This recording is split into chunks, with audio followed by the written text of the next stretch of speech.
రాష్ట్రంలో కూటమి ప్రభుత్వం ఏర్పడి 6 నెలలు పూర్తి అయిపోయి 7వ నెల కూడా పూర్తి అయ్యే పరిస్థితి వచ్చింది. ఎన్నికల్లో ఇచ్చిన హామీలు ఇంతవరకు కూడా ఎక్కడ కానీ ఒక పెన్షన్లు ఇచ్చే మినహా ఏ హామీని కూడా ఇంతవరకు కూడా అమలుపరచలేదు. హామీలు అమలుపరచకపోగా ఈరోజు ఎన్నికల సమయంలో ఇచ్చిన వాగ్దానాలు కానీ ప్రజలకు ఇచ్చిన మాట కూడా అన్ని దానిలో కూడా తుంగలో కూడా తొక్కే పరిస్థితి ఈ రాష్ట్ర ప్రభుత్వం కూడా చేస్తూ ఉంది. మరీ ముఖ్యంగా ఇప్పటికే నిత్యావసర వస్తువుల ధరలన్నీ కూడా పెరిగిపోయాయి. ఎప్పుడు ఏ సంవత్సరం పెరిగినంతగా ఈ ధరలు కూడా పెరిగాయి. వీటికి తోడు కరెంటు ఛార్జీలు కూడా ఈరోజు మరొక మారు రెండో మారు అంటే 6 మాసాల్లోనే రెండో మారు పెంచే పరిస్థితి కూడా ఈరోజు కూడా ఈ రాష్ట్రంలో కూడా నెలకొని ఉంది.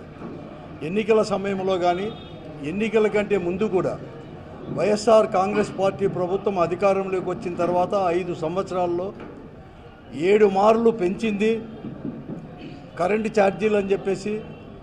తెలుగుదేశం పార్టీకి బీజేపీ జనసేన పార్టీలకు అవకాశం ఇస్తే కరెంటు ఛార్జీలు పెంచకపోగా పెంచిన వైఎస్ఆర్ కాంగ్రెస్ పార్టీ ప్రభుత్వం పెంచిన ఛార్జీలను కూడా తగ్గిస్తామని చెప్పేసి పదే పదే కూడా ప్రజలకు వాగ్దానాలు చేసి పెద్ద ఎత్తున కూడా ప్రచారం చేయడం జరిగింది. అంతేకాకుండా సోలారు అవన్నీ కూడా ఉపయోగించి కరెంటు ఉత్పత్తి చేసి పెంచిన ఛార్జీలు కూడా తగ్గిస్తామని కూడా చెప్పి ప్రజలను నమ్మించి 6 నెలల్లోనే రెండవ మారు కూడా కరెంటు ఛార్జీలు కూడా పెంచడానికి కూడా సిద్ధం కూడా అయింది. కూడా రెండవ మారు కూడా సిద్ధం కూడా అయింది ప్రభుత్వం కూడా. నవంబర్ నెలలో 6,072 కోట్ల రూపాయలు ఈ రాష్ట్ర ప్రజలపైన మరి ముఖ్యంగా గృహాలపైన కూడా వాడే కరెంటు పైన కూడా భారం కూడా వేయడం జరిగింది. జనవరిలో కూడా అంటే ఈ నెల నుంచి డిసెంబర్ నుంచి పెంచినంటే జనవరిలో కూడా ఈరోజు కూడా మరొక 9,412 కోట్లు అంటే ఈ 6 నెలల్లో 15,450 కోట్లకు పైబడి కూడా ఈరోజు కరెంటు ఛార్జీలు పెంచి ప్రజలపైన భారం వేయడం జరిగింది కూడా. అంటే ఈ రెండు కూడా జనవరిలో కూడా దాదాపుగా వైఎస్ఆర్ కాంగ్రెస్ పార్టీ ప్రభుత్వం ఉన్నప్పుడు 500-600 రూపాయలు వచ్చే బిల్లు 1,100-1,200 రూపాయలు కూడా అంటే జనవరిలో కూడా వచ్చే పరిస్థితి కూడా ఈరోజు ప్రభుత్వం తీసుకున్న నిర్ణయం వలన కూడా ప్రజలపైన కూడా భారం కూడా పడుతూ ఉంది. ఇదే కాదు ఈరోజు కుటీర పరిశ్రమలు మధ్యతరహా పరిశ్రమలు ఇవన్నీ కూడా పెద్ద ఎత్తున కూడా నష్టపోయే పరిస్థితి కూడా వచ్చేసింది. మరి ముఖ్యంగా అనంతపురం లాంటి వెనుకబడి జిల్లా కరువు జిల్లా కుటీర పరిశ్రమలు కూడా ఉన్నాయి. ఈరోజు అపెక్స్ పార్కులు కావచ్చు లేకుంటే గుడ్డెల ఫ్యాక్టరీ పామిడి ఇవన్నీ కూడా అనంతపురము పామిడి పెనుగొండ హిందూపురం ఇవన్నీ కూడా కుటీర పరిశ్రమలు కూడా చాలా కూడా ఉన్నాయి.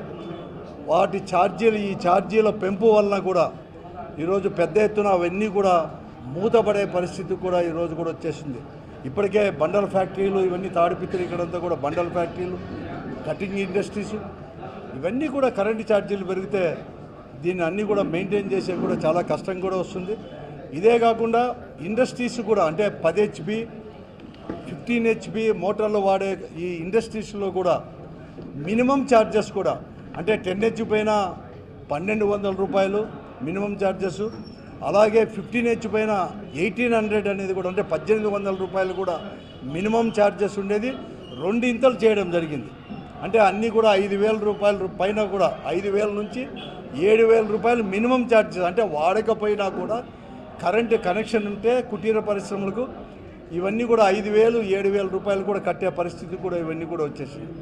మరీ ముఖ్యంగా అనంతపురం లాంటి పరిస్థితుల్లో ఈ వస్త్ర పరిశ్రమ ఇవన్నీ దాంట్లో ఇవన్నీ కూడా దర్జీలు ఇవన్నీ కూడా అంటే మిషన్లు కుట్టు మిషన్లు ఇవన్నీ కూడా ఒకప్పుడు ఇవన్నీ కూడా మీ కాళ్ళతో నొక్కే వాళ్ళు కూడా మిషన్లు ఇవన్నీ కూడా కరెంటు వలన ఇప్పుడు అన్నీ కూడా వాడుతున్నారు. ఈరోజు టెక్నాలజీ ఉపయోగించుకుంటున్నారు. ఇవన్నీ కూడా వారందరికీ కూడా ఈ కరెంట్ ఛార్జీలు పెడితే వాళ్ళందరిపైన కూడా భారం పెరిగి పరోక్షంగా ప్రజలపైన కూడా ఇవన్నీ కూడా రేట్లు పెరిగేదానికి కూడా అవకాశాలు కూడా ఉన్న అవకాశాలు కాదు పెరుగుతాయి కూడా ఇవన్నీ కూడా అంటే ప్రజలపైన కరెంటు ఛార్జీలు దిన్నం ఇంటికి కట్టేదే కాకుండా ఇవన్నీ కూడా ఈ స్మాల్ స్కేల్ ఇండస్ట్రీస్ ఇవన్నీ కూడా పెద్ద ఎత్తున కూడా భారం పడుతుంది. కాబట్టి ఇవన్నీ కూడా తగ్గించాలని చెప్పేసి అదే ఎన్నికల సమయంలో ఇవ్వడం కూడా జరిగింది హామీలు కూడా.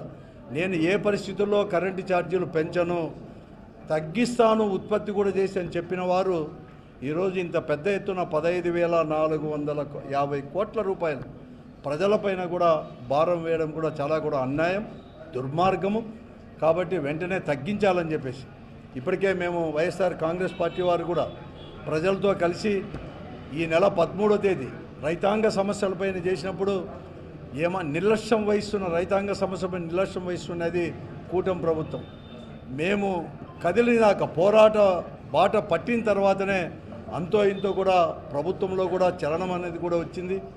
వెంటనే కొనేదానికి కానీ, ధాన్యం కొనడానికి కానీ, వేరుశనగ కొనడానికి కూడా ప్రయత్నమన్నా చేస్తున్నారు. కనీసం నటించడానికైనా ప్రభుత్వము, ముఖ్యమంత్రి ఇవన్నీ కూడా చేస్తున్నారు.